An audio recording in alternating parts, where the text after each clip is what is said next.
el nervio facial, que es el séptimo par craneal. Ya está.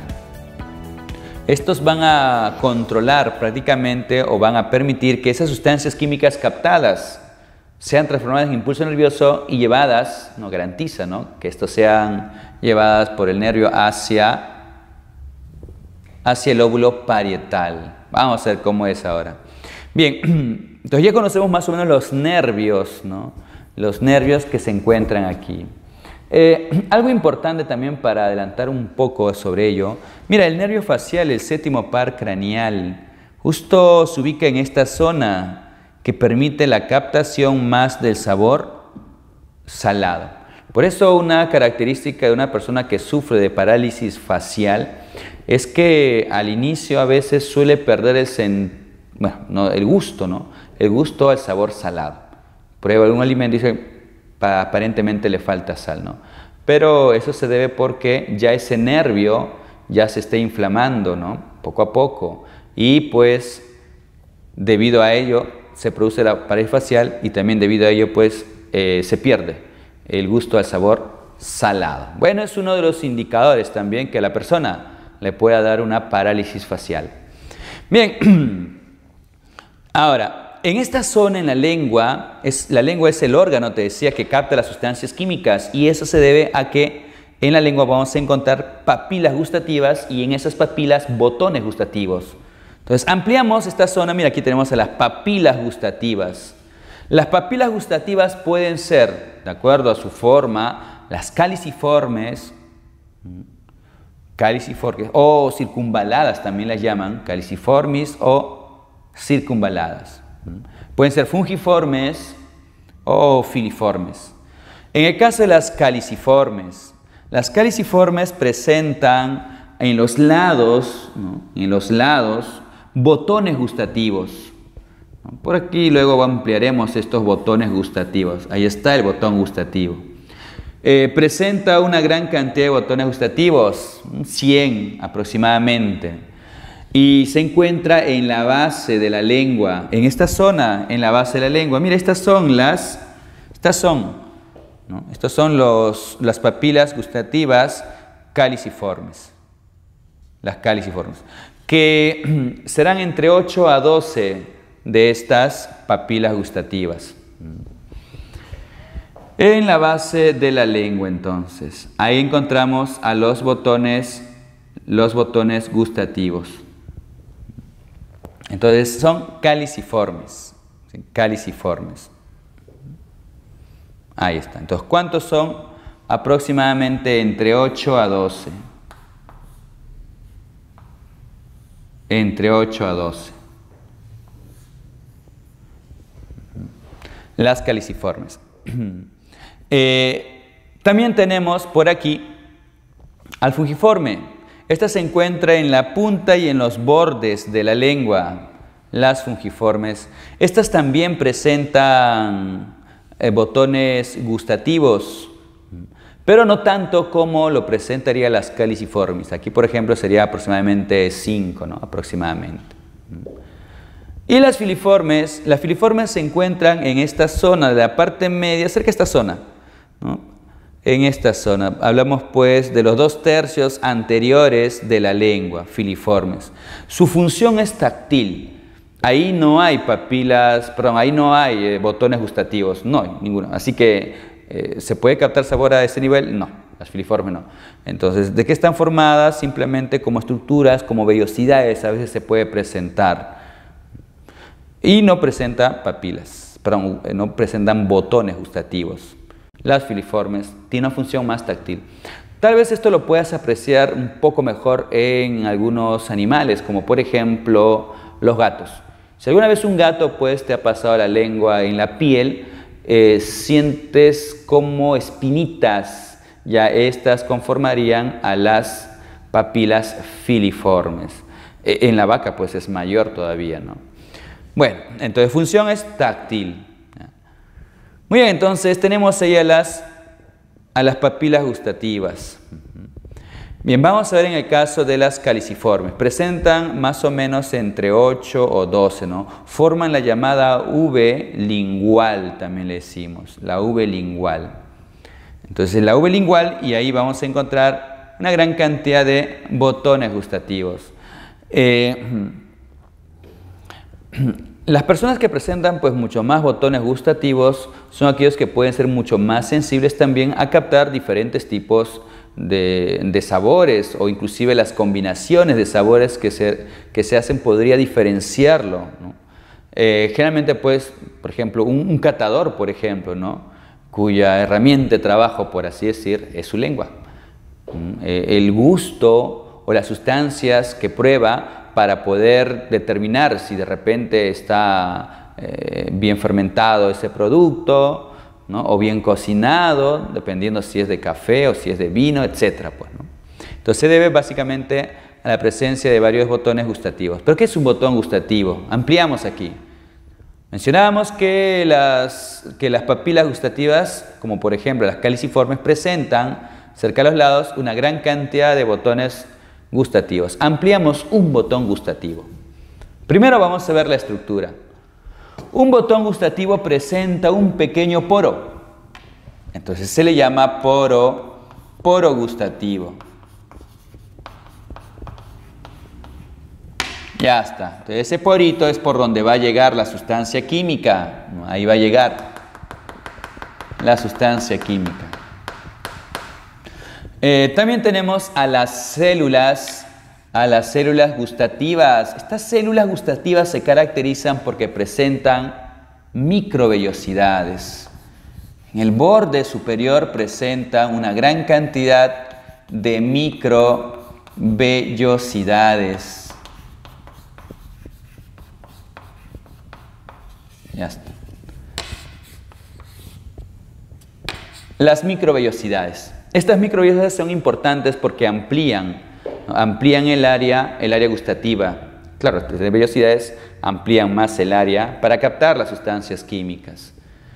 Son muy sensibles a las sustancias químicas, ¿no? Entonces, el poro gustativo, microvellosidades que contienen estas células gustativas, captan las sustancias químicas. También tenemos células que están a sus lados, llamadas células sustentaculares. Como su nombre dice, sustentacular, es quien va a sostener. También tenemos por ahí una célula en la base que lleva el nombre de célula basal. ¿Ya? Célula basal.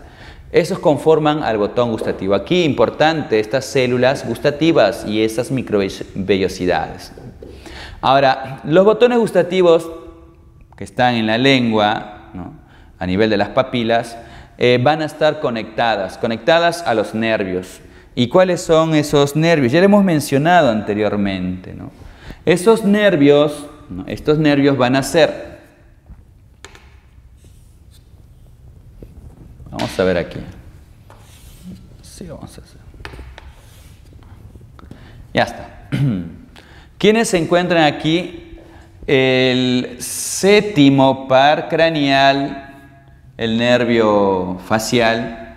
Tenemos también el noveno par craneal y el décimo par craneal. Séptimo, noveno y décimo par craneal, o sea, el nervio facial, el glosofaringeo y el nervio vago. Ellos inervan, ¿no?, esta zona de los botones gustativos, y una vez que la inervan se convierte pues en el nervio gustativo, ¿no? Este nervio llega hacia el cerebro, ¿no? Recordemos, ¿no? Siempre llega primero al tálamo y del tálamo hacia la corteza del lóbulo parietal.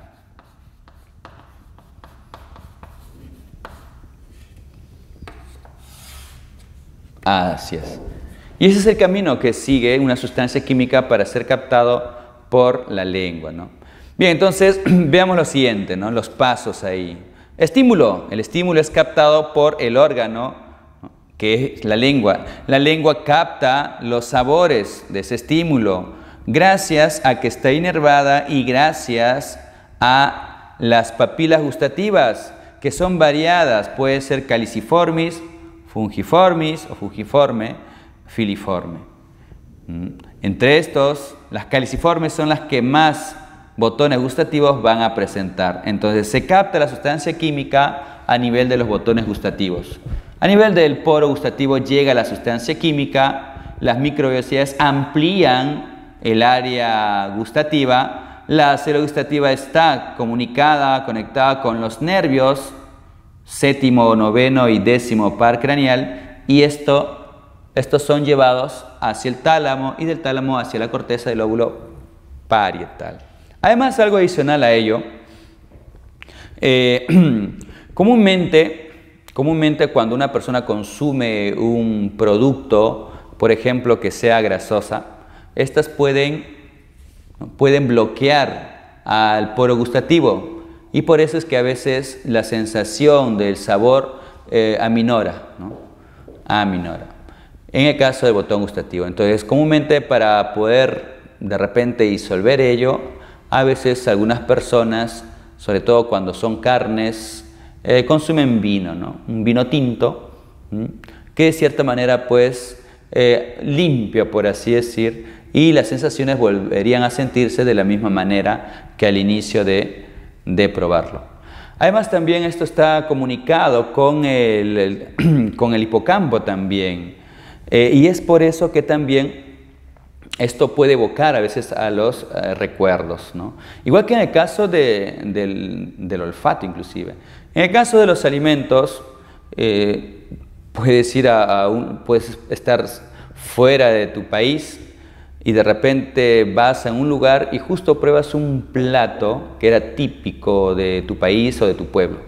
Lo pruebas y al toque te empiezas a evocar de repente a tu niñez tal vez, o de repente pues al lugar de repente de donde venías, ¿no? Tu pueblo o algún lugar significativo, ¿no? Y es porque está relacionado también con las emociones, con el tálamo. Muy bien, entonces eso vendría a ser el sentido del gusto. Bien, jóvenes, vamos a hablar ahora sobre el sentido de la audición. ¿Cómo se da este proceso en la cual todo sonido que escuchamos son captados, y no solamente ellos, sino también son interpretados? Vamos a ver primero las partes de los que conforman el sistema auditivo, sistema sensorial, y luego veremos pues cómo es la parte de los procesos que ocurre para que podamos captar ese sonido e interpretarlo. Bien, tenemos aquí al oído. El oído es el órgano encargado de captar las ondas sonoras, encargado de conducirlo cuando se transforman en impulso nervioso, y también pues al final de interpretarse. Vamos a ver cómo es ello. Tenemos aquí el oído, que presenta tres porciones. La primera porción, que está justamente relacionado con el medio externo, va a ser el oído externo. Tenemos una segunda porción que es el oído medio y una tercera porción que vendría a ser el oído interno. Nos enfocamos aquí en el oído externo. El oído externo a su vez va a estar conformado por el pabellón auricular. Pabellón auricular. La oreja, ¿no? El pabellón auricular. Y también por el conducto auditivo externo. Esto conformaría, toda esta parte conformaría al conducto auditivo externo. Ya está. Son las dos porciones que vamos a encontrar en el oído externo. Bien, el pabellón auricular. El pabellón auricular, si te das cuenta, tiene la forma semejante a un embudo. Eso va a permitir captar mejor las ondas sonoras. Al tener esa forma de un embudo, capta las ondas sonoras, y eso cada vez que va acortándose, como el embudo, eso va a intensificar y mejorar justamente las ondas sonoras para que pueda luego ser conducido.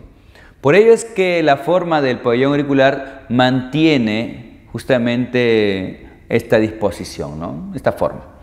Además, también algo importante aquí, ¿no? Antes, cuando una persona no podía oír, pues actualmente ya hay dispositivos, ¿no?, que se implantan para poder escuchar Antiguamente pues no había esto. ¿Y cómo hacían para poder escuchar?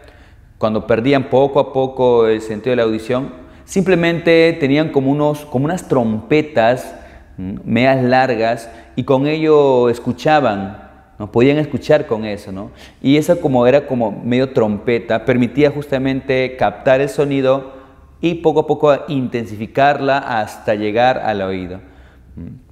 Utilizaban ello antes, ¿no? Entonces, el pabellón auricular cumple esa función, capta las ondas sonoras que se está produciendo por un estímulo.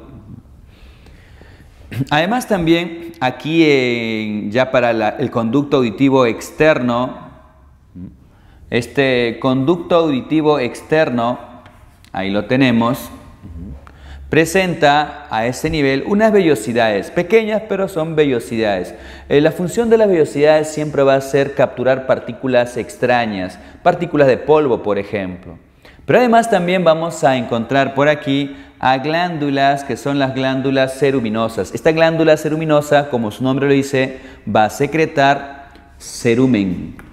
El cerumen que secreta es muy importante porque este cerumen lo que va a hacer es impermeabilizar esta zona. También va a evitar que las partículas de polvo o inclusive microorganismos puedan entrar fácilmente a esa zona. Y de ahí la importancia de esta glándula ceruminosa. Comúnmente esto lo podemos apreciar, por ejemplo, cuando nos vamos a la piscina o a una playa, ¿no? Te sumerges en ella, en la piscina, por ejemplo, y no vas a notar que el agua entra a tu oído, ¿no? No entra fácilmente, salvo por ahí pues que de repente se realiza algún tipo de maniobras, tal vez, pero comúnmente no entra al oído. ¿Y por qué? Esta cera la impermeabiliza, ¿no? Evita que el agua pueda entrar fácilmente. Y de ahí la importancia entonces de esta glándula ceruminosa. ¿Dónde se encuentra? A nivel del oído, oído externo. Esto conformaría entonces el oído externo. Luego sigue el oído medio. El oído medio va a estar conformado por una membrana que va a ser justamente el tímpano, la membrana timpánica. Vamos a colocarlo por aquí, ¿no? Tímpano, por aquí voy a colocar. El tímpano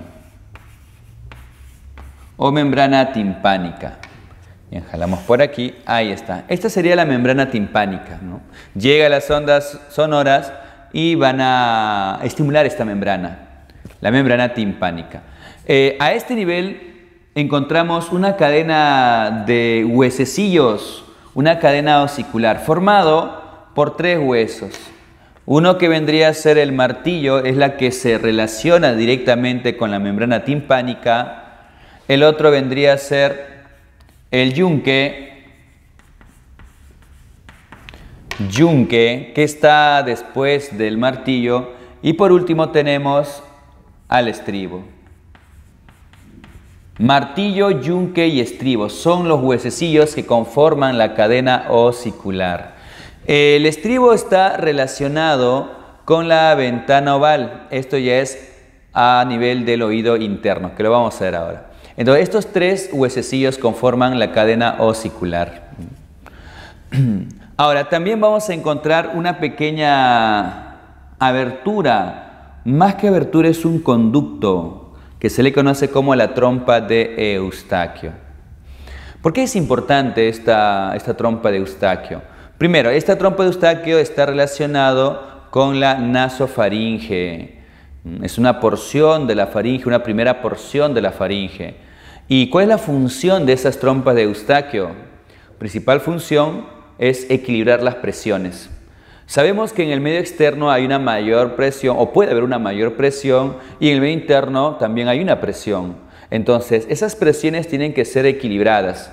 Y para poder hacer eso, justamente las trompas de Eustaquio.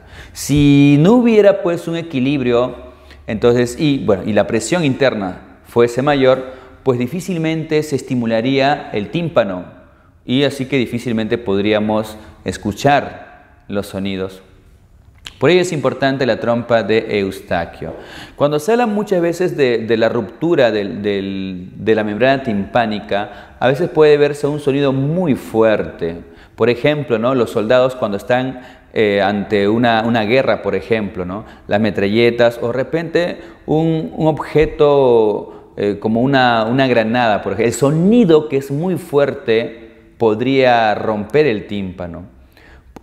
Por eso es que muchas veces los soldados tienden a taparse los oídos e inclusive a gritar. Cuando esto hacen, tratan de amortiguar la presión que viene de afuera, que es intensa, para que salga por la boca o por la nariz, ¿no? Por eso es que abren la boca, por ejemplo, ¿no? De esa manera es una forma de equilibrar las presiones. Y esa es la principal función de las trompas o de la trompa de Eustaquio. Equilibrar las presiones. Muy bien, sigamos entonces. Esto sería por parte del oído medio. Luego del oído medio sigue el oído interno. Aquí vamos a encontrar una primera abertura en la cual pues se relaciona el estribo que va a ser la ventana oval. La ventana oval. También vamos a encontrar aquí los canales semicirculares, en la cual encontramos ahí los conductos también semicirculares. Tenemos también al utrículo, que es otra porción. Tenemos también a la cóclea o caracol. Y en esta vamos a encontrar una porción llamada el sáculo. Importante esto entre el utrículo y el sáculo. Ellos se van a encargar de un equilibrio estático y equilibrio dinámico. Muy importante justamente para poderse equilibrar al momento de caminar, ya sea mediante la cabeza o los movimientos que una persona puede hacer, ya sea patinar o dar vueltas inclusive. Bien, sigamos. Aquí podemos observar también una ventana redonda. Esta es la ventana redonda. Miren, vamos a ver luego la fisiología, cómo ocurre la emisión del sonido o del impulso nervioso para que se pueda captar este sonido. Vamos a apreciar que aquí se encuentra la ventana oval relacionado directamente con el estribo y por debajo, por así decir, la ventana redonda. Muy bien, estos son los componentes, ¿no? Los componentes de un oído interno, ¿no? Canal semicircular, el utrículo, la cóclea, el sáculo. Ahora, cuando esto genera vibraciones, ¿no? Porque ahí vamos a encontrar un líquido también, que ahora lo vamos a ver, la perilinfa y la endolinfa, estas vibraciones estimulan a las células auditivas que son ciliadas y estas células auditivas son las que van a transformar ese impulso nervioso, o perdón, ese estímulo en impulso nervioso y de esa manera son llevados por el nervio auditivo. ¿Qué par craneal es? Es el octavo par craneal. El vestíbulo coclear. Y justamente, ¿no? Este nervio, que es el auditivo, es el nervio vestíbulo coclear, ¿no? Porque justamente de esas ramas nacen los nervios, se juntan en uno solo formando el octavo par craneal. Vamos a ver esto ahora, ¿no? Entonces, comprender esto para poder observar y poder determinar también la fisiología. Bien, vamos a ver cómo se da el proceso para poder no solamente captar los sonidos, sino también interpretarla, ¿no? Hacia qué parte del cerebro es donde se dirige para que luego sea interpretado. Primero tenemos el estímulo. Ese estímulo vendría a ser justamente el sonido. Las ondas de presión conformarían ese estímulo. Como habíamos mencionado, esas ondas de presión van a intensificarse. El pabellón auricular, ¿no? El oído, ¿no? La oreja, capta ese sonido. Esta se dirige por el oído externo y llega hacia la membrana timpánica, que es la puerta para el oído medio. Llega a la membrana timpánica y es ahí donde esta membrana timpánica empieza a vibrar. Ocurre una vibración en la membrana timpánica. Entonces la membrana timpánica empieza a vibrar y esa vibración de la membrana timpánica es captada justamente por esta cadena de huesecillos, el martillo, el yunque y el estribo. Son captadas por ello. Entonces ahí tenemos, ¿no? 3, colocaría aquí la cadena de huesecillos. Estos intensifican aún más y esto va a depender también del tipo de sonido que se escucha. Si se escucha un sonido muy fuerte, la vibración pues va a ser también muy fuerte. Pero más se intensifica cuando son de repente sonidos muy acústicos, vibran mucho más rápido todavía. Entonces, esta cadena de huesecillos, ¿qué hace? Simplemente capta las vibraciones del tímpano, las intensifica y mientras más recorre martillo, yunque y llega al estribo, esto genera una presión de adelante hacia afuera. Recordemos que en la última porción que vendría a ser el estribo, que inclusive es el hueso más pequeño que tiene el hombre, esta se relacionaba con la ventana oval. Voy a colocar aquí la ventana oval, ahí está. Entonces, ¿qué es lo que ocurre en esa zona? Este estribo empieza a entrar y salir. Por eso, ¿no? El estribo permite el movimiento hacia adentro y hacia afuera, hacia adentro y hacia afuera, hacia adentro y hacia afuera. Y eso justamente, ese tipo de movimiento hace que en esta zona, vamos a ver el nombre de esta, aquí tenemos el estribo, llega a la ventana oval y aquí encontramos un líquido. A nivel de la cóclea encontramos un líquido que va a ser la perilinfa y también encontramos otro líquido que se va a encontrar en el conducto coclear, este es el conducto coclear, que va a ser la endolinfa. Entonces, ¿qué es lo que va a ocurrir ahora? Una vez que se intensifica, o mejor dicho, ese movimiento va de adentro hacia afuera, esto va a generar unos movimientos ondulatorios a nivel de la perilinfa. Esta es la perilinfa, todo esto vendría a ser un líquido y dentro de este conducto coclear está la endolinfa. Entonces, lo que va a ocurrir es que se generan unos movimientos ondulatorios en la perilinfa. Movimientos ondulatorios en la perilinfa y eso va a hacer que se estimule justamente por la presión que está generando la endolinfa. Por eso, los movimientos ondulatorios en la perilinfa hacia el conducto coclear, este es el conducto coclear, esos movimientos ondulatorios estimulan y por lo tanto una mayor presión también en la endolinfa. Esto sería entonces... Tenemos aquí 4 que se producen esos movimientos ondulatorios, aquí 4 del estribo, aquí 5 vendría a ser los movimientos ondulatorios, aquí 5. Y luego esto va a generar el estímulo también a unas células ciliadas que encontramos en la cóclea. Esas células ciliadas, debido a la presión que se está generando en la endolinfa, ¿no? Esto estimula y es transformado, ¿no? Es transformado en impulso nervioso y una vez transformado en impulso nervioso, estos nervios captan ese impulso nervioso y lo llevan hacia el cerebro. ¿Pero hacia qué parte del cerebro?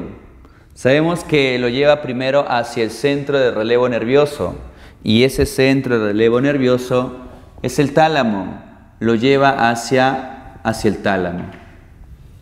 Y después del tálamo lo va a llevar hacia el óvulo temporal. Así que no va muy lejos, hacia el óvulo temporal.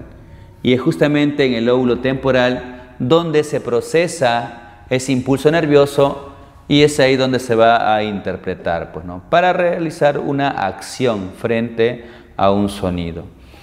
El sonido está medido por decibeles, ¿no? Hay ciertos decibeles en la cual puede ser tolerado, pues, ¿no?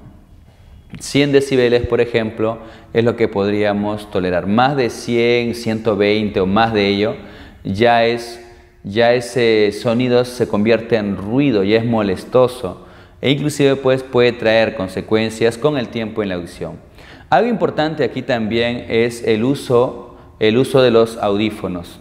Muchas personas, jóvenes sobre todo, utilizan audífonos en cada momento. Al momento de ir de repente desplazarse de un lugar a otro, en la movilidad, etc., ¿no? Las consecuencias que puede traer utilizar estos audífonos es simplemente endurecer más la membrana timpánica, se vuelve un poco más rígido debido a la intensidad que está directamente desde el audífono hacia este tímpano. Y eso puede generar con el tiempo el endurecimiento, y ese endurecimiento requerirá de un mayor estímulo para que pueda vibrar, y por lo tanto tendrías que realizar un sonido mucho más fuerte para que te pueda escuchar la persona. Suele suceder a veces cuando están escuchando el audífono, la otra persona le habla y no lo escucha. Inclusive cuando se saca el audífono, ¿qué? Dice, ¿no? Con mayor fuerza, ¿no? Sabiendo pues de que ya la persona, a pesar que emitió un sonido adecuado, la otra persona pues no lo llega a escuchar. Entonces con el tiempo se endurece el tímpano y va a necesitar una mayor intensidad del sonido para que pueda vibrar, ¿no? Y formar todo ello, pues, ¿no? Bien, eso sería en cuanto al proceso, cómo es que ese sonido es transformado en impulso nervioso y es llevado hacia el cerebro y luego es interpretado.